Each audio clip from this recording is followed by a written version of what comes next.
Seigneur, notre Dieu, notre Père, nous te bénissons, nous te rendons grâce et nous te magnifions pour cet instant précis où tu rends ton âme à ton Père, offrant ainsi toute l'humanité au bras de celui qui l'a créé. Merci Seigneur pour ton amour infini pour nous que nous avons contemplé dans ton Sacré-Cœur hier. Et merci infiniment pour l'amour infini que tu infuse en nos âmes par l'intercession de ta très sainte Mère, dont nous fêtons aujourd'hui le cœur immaculé. Seigneur, nous te rendons grâce et te bénissons pour tant de merveilles, pour tant d'amour. Merci parce que tu es le Dieu fidèle éternellement. Merci Seigneur pour le don de ta main à l'humanité. Merci parce que par son intercession, elle parviendra à la réalisation de sa vocation ultime qui est d'être un avec toi. Seigneur, nous te bénissons, nous te rendons grâce pour le don d'une si tendre maman. Merci Seigneur pour ta très sainte Mère et son cœur immaculé. Te supplions humblement, Jésus d'amour, fais couler sur nous à cet instant les grâces qui découlent de ton cœur et de son cœur, les deux cœurs unis, inséparables. Puisque ce que tu vis, ta mère le vit au même degré dans sa nature de créature. Merci Seigneur pour ton immense tendresse et ton immense amour pour nous. Que ta miséricorde coule sur ton Église. Que ta miséricorde coule sur tes enfants complètement désespérés. Que ta miséricorde Seigneur coule sur toutes les âmes qui sont dans la détresse. Que ta miséricorde coule Seigneur sur nous qui implorons ta grâce. Viens Seigneur, nous t'en supplions, ouvre le ciel et établis-nous en toi. Nous avons confiance en toi Seigneur, nous avons confiance en toi. Sois béni éternellement, sois béni éternellement, sois béni éternellement. Dieu saint, Dieu fort, Dieu immortel. Prends pitié de nous et du monde entier. Dieu saint, Dieu fort, Dieu immortel.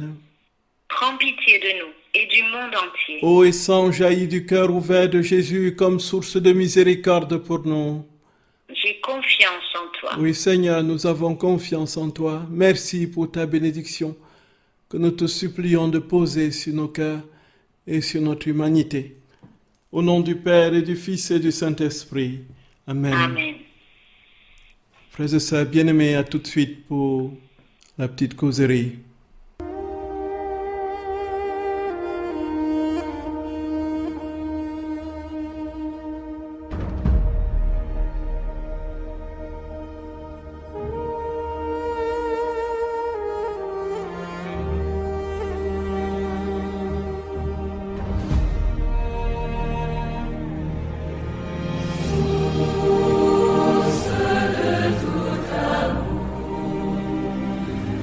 Tout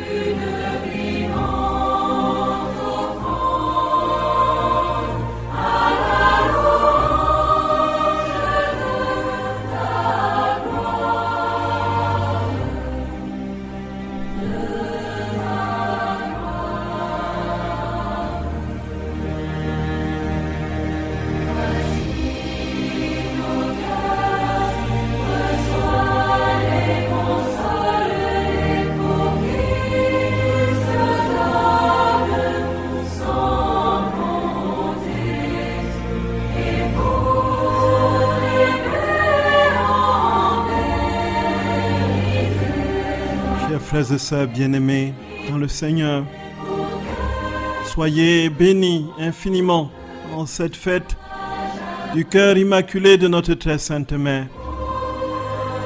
Nous voulons remercier notre très chère maman d'avoir accepté de correspondre en toutes choses et en tout point de sa vie à la divine volonté. Nous voulons la remercier d'avoir dit oui, son fiat a été parfait et définitif. Et l'épreuve que le Seigneur a voulu pour elle, elle en est sortie victorieuse. Pour que nous comprenions que tout ce qui nous est donné sur ce chemin de course vers la sainteté et vers l'union à Dieu, tout cela contribue à notre plus grand épanouissement dans l'ordre de la résistance, de la persévérance et surtout dans l'ordre de cette intime conviction et foi que les épreuves ont été façonnées sur notre chemin pour que nous atteignions le plus rapidement possible l'union à Dieu. Frères et sœurs bien-aimés, si nous avons compris que la croix est au cœur de notre existence et qu'elle nous permet d'être davantage unis à notre Seigneur, nous avons tout compris de la vie chrétienne. Et la vie dans la divine volonté n'est pas autre chose qu'un processus de crucifixion continuelle où nous mourons chaque jour à nous-mêmes pour être davantage conformes à Dieu. C'est la condition indispensable, frères et sœurs bien-aimés, c'est les préalables, les prémices de la vie dans l'union, dans la divine volonté. Frères et sœurs d'amour, nous avons médité hier le cœur sacré de notre très saint Seigneur. Aujourd'hui, c'est la fête de son cœur immaculé. Cœur immaculé de notre tendre mère, qui est l'expression même de l'amour maternel par excellence. Et surtout, lorsque cet amour maternel a contenu l'humanité, à partir de la parole de notre très saint Seigneur sur la croix, lorsqu'il confiait l'humanité à sa mère, en désignant Jean. Frères et sœurs d'amour, la dévotion au cœur immaculé de Marie est très ancienne dans l'Église. Elle a été développée par Saint Bernard de Clairvaux, ainsi que beaucoup de docteurs dans l'Église, qui ont compris très tôt que Marie avait une place importante, une place de choix dans le processus de salut de Dieu, dans l'œuvre de la rédemption. Cela a été déployé, développé par Saint Anselme de Cantorbéry, et puis l'un des derniers pères de l'Église, justement d'Occident, qui a Saint Jean Damascène, qui a profondément déployé une théologie mariale en mettant en avant la vérité de cette maternité divine qui va influencer fortement beaucoup d'autres saints après lui, surtout Saint Louis-Marie Grignon de Montfort que nous connaissons comme étant véritablement celui qui a plus que quiconque parlé de la place de Marie dans l'œuvre du salut. Mais pour ce qui concerne son cœur précisément, le cœur immaculé de Marie, nous avons une plus grande accentuation dans les révélations que le Seigneur fait lui-même, frères et sœurs bien-aimés, aux saints et aux âmes qui ont été complètement dépouillées d'elles-mêmes et toutes données à lui, ceci au cours des siècles. La dévotion, frères et sœurs bien-aimés, au cœur immaculé de Marie va progressivement prendre forme dans l'Église. Et on a déjà le 27 novembre 1830, nous connaissons cette apparition de notre très sainte mère à Sainte Catherine Labouré. Elle ne parle pas du cœur immaculé de Marie comme tel, mais elle demande à Sainte Catherine de faire frapper une médaille avec les cœurs de Jésus et de Marie. Et ces deux cœurs unis, on le voit déjà de manière très concrète de la bouche même de la très sainte mère, frères et sœurs bien-aimés. Et puis, on verra bien au bas de cette médaille, ô Marie conçue sans péché, priez pour nous qui avons recours à vous. Ce qui a été justement les prémices du dogme de l'Immaculée Conception qui a été proclamé par le pape Pie IX en 1854 et qui a été confirmé 4 ans plus tard par les apparitions de notre très sainte mère à Lourdes, à Sainte-Bernadette. Et ceci, frères et sœurs bien-aimés, nous avons pour nous ici l'occasion de contempler ce cœur. Et on voit que ce cœur va davantage prendre de la place dans la vérité chrétienne lorsque cette très sainte mère va dire « Je suis l'Immaculée Conception ». Et son Immaculée Conception va se déployer d'une manière plus forte dans la réalité de son cœur immaculé lorsque à Fatima, elle apparaît aux enfants. C'était le 13 juin 1917. Elle dit aux bergers, aux trois bergers Francesco, Jacinta et Lucia, et dit Jésus veut établir dans le monde la dévotion à mon cœur immaculé. À qui embrassera cette dévotion, je promets le salut. Ces âmes seront chéries de Dieu comme des fleurs placées par moi pour orner son trône. Et le 13 juillet 1917, un mois plus tard, après leur avoir montré l'enfer, la Vierge a confié ceci à Lucie, François et Hyacinthe. Elle leur a dit, vous avez vu l'enfer, où vont les âmes des pauvres pécheurs. Pour les sauver, Dieu veut établir dans le monde la dévotion de mon cœur immaculé. La guerre va finir, mais si l'on ne cesse d'offenser Dieu, sous le règne du pape Pie XI, commencera une pire encore. Elle annonçait la Deuxième Guerre mondiale. Quand vous verrez une nuée illuminée par une lumière inconnue, cette auréole qui a traversé le ciel, que toute l'humanité a vu, ce que les astronomes ont appelé l'aurore boréale, qui va donner le coup d'envoi de cette terrible et fratricide guerre à la clé des millions de morts.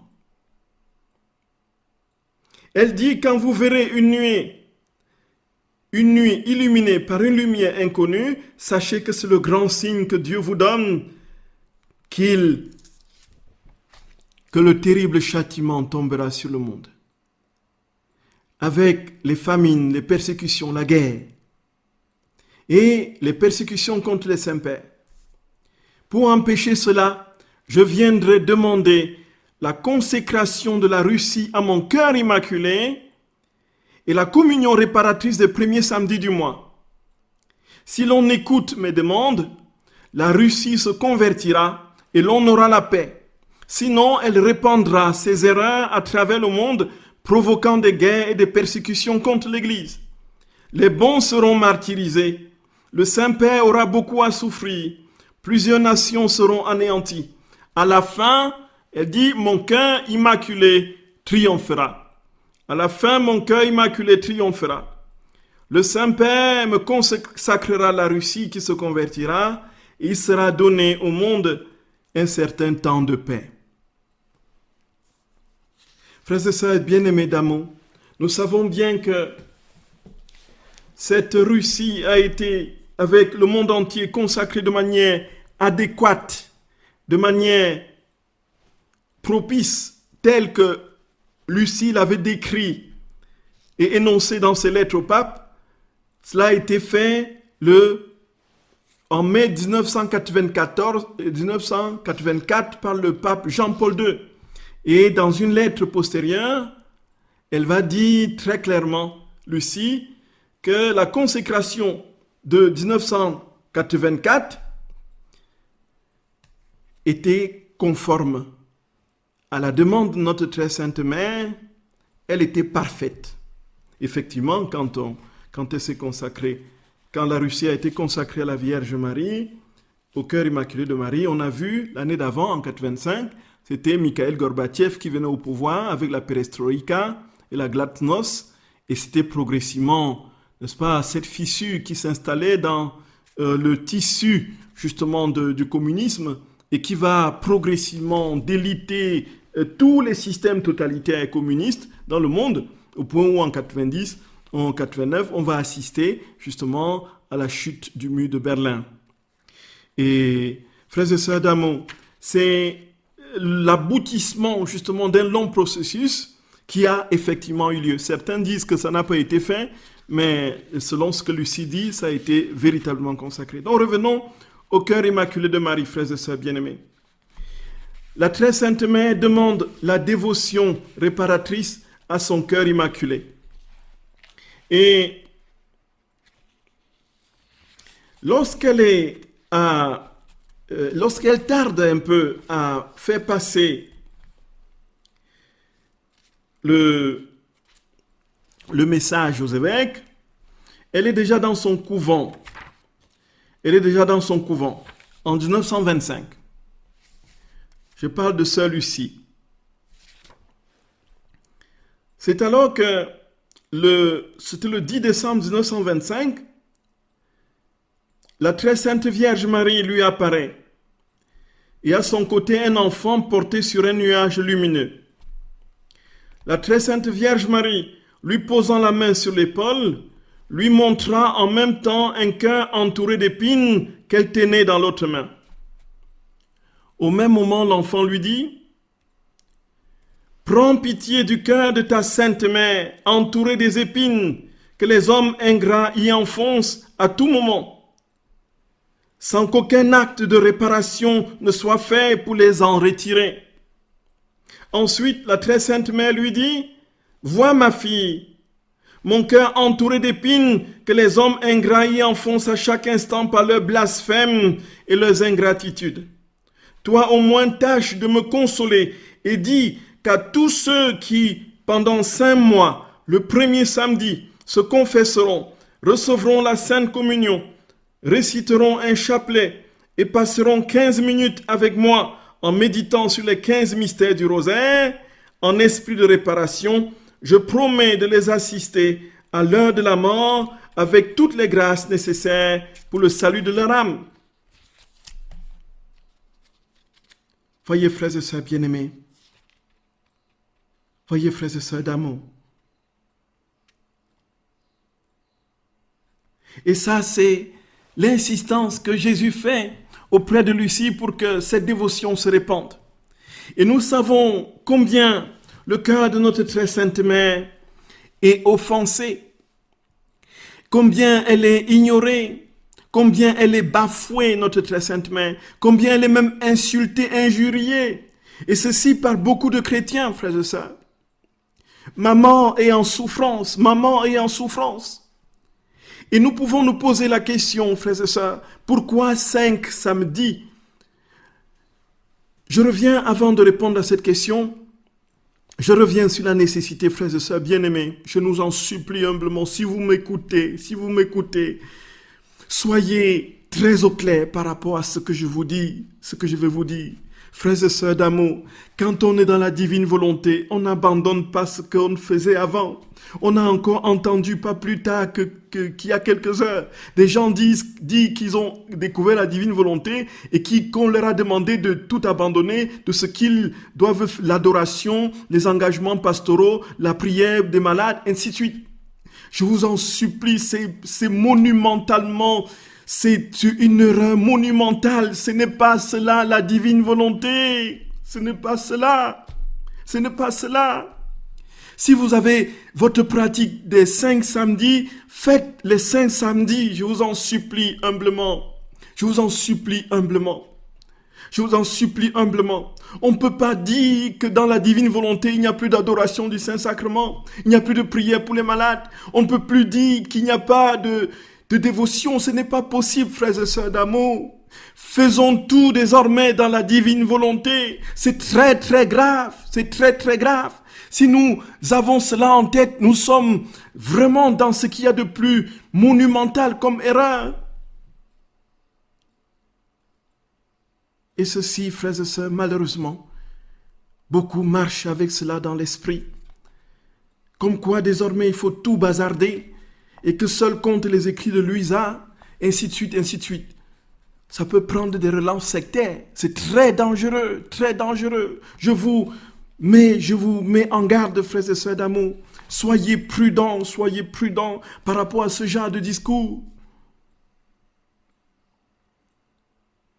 La très sainte mère, son cœur souffre. Et je reviens maintenant, frères et sœurs bien-aimés, à la réponse à la question du pourquoi est-ce que notre très sainte mère demande 5 samedis? 5 samedis. Bien sûr, 5, ce n'est pas pour rien. Le chiffre n'est pas anodin. En fait, très concrètement, c'est les 5 grands blasphèmes et 5 grands reniements que l'on fait au cœur immaculé de maman. Lorsqu'on professe et enseigne qu'elle n'a pas été vierge, la conception, déjà son immaculée conception, qu'elle est une créature pécheresse comme tout le monde, le fait que l'on dise que la conception virginale ne peut pas être possible, donc qu'elle a connu un homme justement, et puis ceci non pas seulement avant, puisque certains chrétiens l'affirment, puisque la Bible dit, avant d'avoir donné naissance à son fils, Jésus, elle n'avait pas connu d'homme. Et certains disent que après, elle a continué. Donc, la virginité mariale est antepartem, in partum et postpartem. C'est-à-dire avant sa conception virginale, pendant et après. Avant, pendant et après la conception de Jésus. Voilà, frères et sœurs bien-aimés, c'est pourquoi elle est toujours vierge, notre très sainte mère.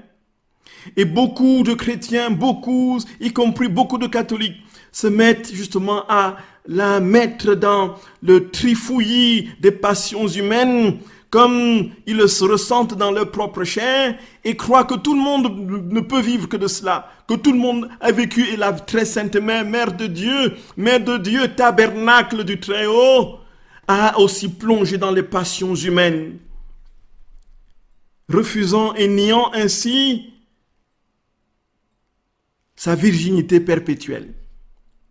Et aussi le troisième, frères et sœurs bien-aimés, ceux qui travaillent à détruire son image, à détruire tout ce qui la représente, ses statues, ses images, ainsi de suite.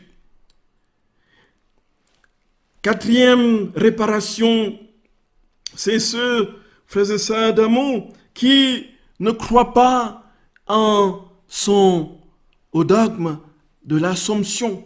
Elle a été transportée au ciel et qu'elle n'a pas connu la mort, la décomposition de son corps, qui est aussi près du Seigneur, dans la même veine de gloire. Et si nous croyons et confessons qu'Enoch et Élie, qui eux étaient pécheurs, sont au ciel avec leur corps, comment, frères et sœurs bien-aimés, pouvons-nous un temps soit peu penser que Marie ne peut pas y être, elle aussi? Mais c'est un corps infiniment plus glorieux que celui d'Élie et d'Enoch. C'est le corps semblable qui est la réverbération du corps de son fils.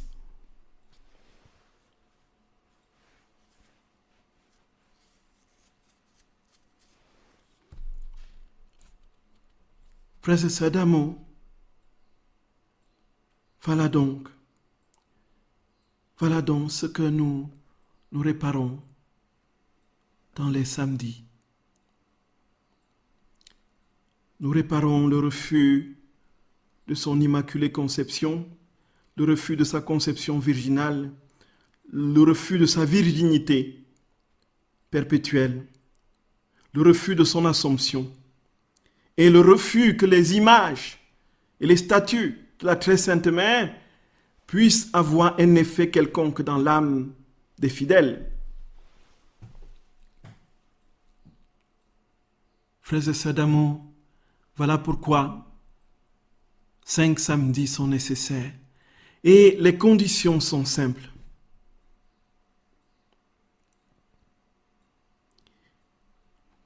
Tous les premiers samedis du mois, se confesser, prier le rosaire,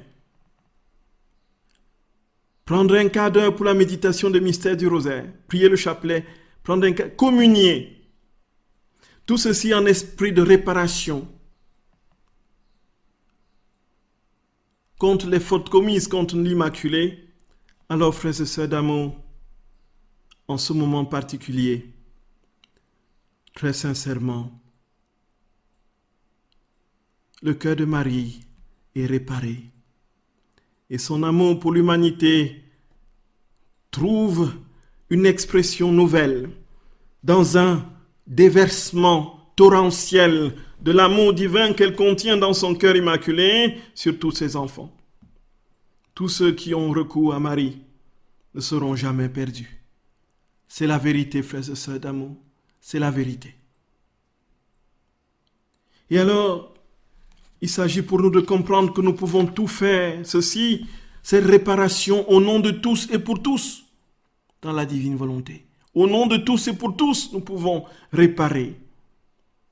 Et c'est pour cela, frères et sœurs d'amour, que je nous exhorte humblement, en cette fête du cœur immaculé de notre très sainte Mère, d'unir notre cœur à son cœur et de comprendre combien son amour pour nous est infini et intense. Combien son amour pour nous est brûlant, combien elle veut nous contenir et nous consumer dans son propre cœur pour que le cœur de son Fils avec le nôtre ne fasse plus qu'un. Aimons la très sainte Vierge Marie et consacrons-lui toute notre vie. Elle le consacrera royalement comme une reine à son Fils, au divin roi. N'ayons pas peur de nos pauvretés, n'ayons pas peur de nos faiblesses, bien au contraire, frères et sœurs d'amour. Offrons ces faiblesses, offrons ces pauvretés à maman. Et disons-lui, maman chérie, tu vois combien je suis pauvre et faible. Moi, je te donne tout, maman chérie, je te donne tout. Donne tout à ton enfant, donne tout à ton fils. Et alors, je pourrai mesurer combien son indicible amour va aller circuler dans les zones les plus reculées, les plus obscures de ma vie, de mon être tout entier, pour me rendre translucide et avoir le véritable reflet de la vie de Jésus. Sa vie divine en moi, et ceci éternellement. Frères et sœurs d'amour, je vous embrasse de tout mon cœur. À tout de suite pour la prière du... Ô très sainte Mère, nous t'aimons, maman chérie, nous t'aimons. Merci pour tout ton amour, tout ce que tu as souffert pour nous. Jésus mourait au calvaire,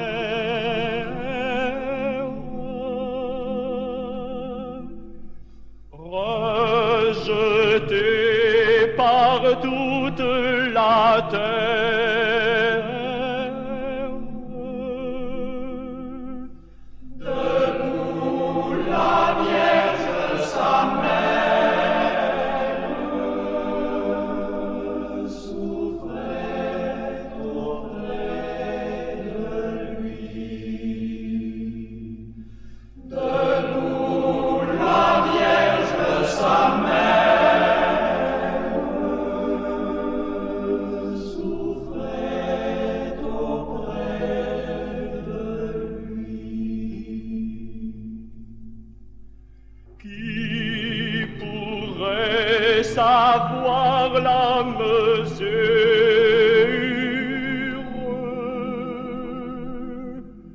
des douleurs que votre amour dure?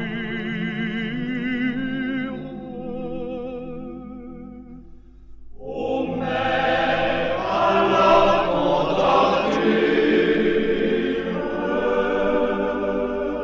l'enfant qu'on vous a pris.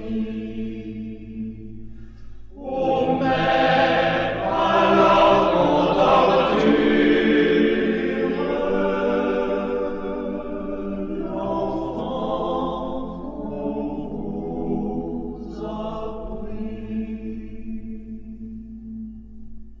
pour qu'enfin l'amour nous engage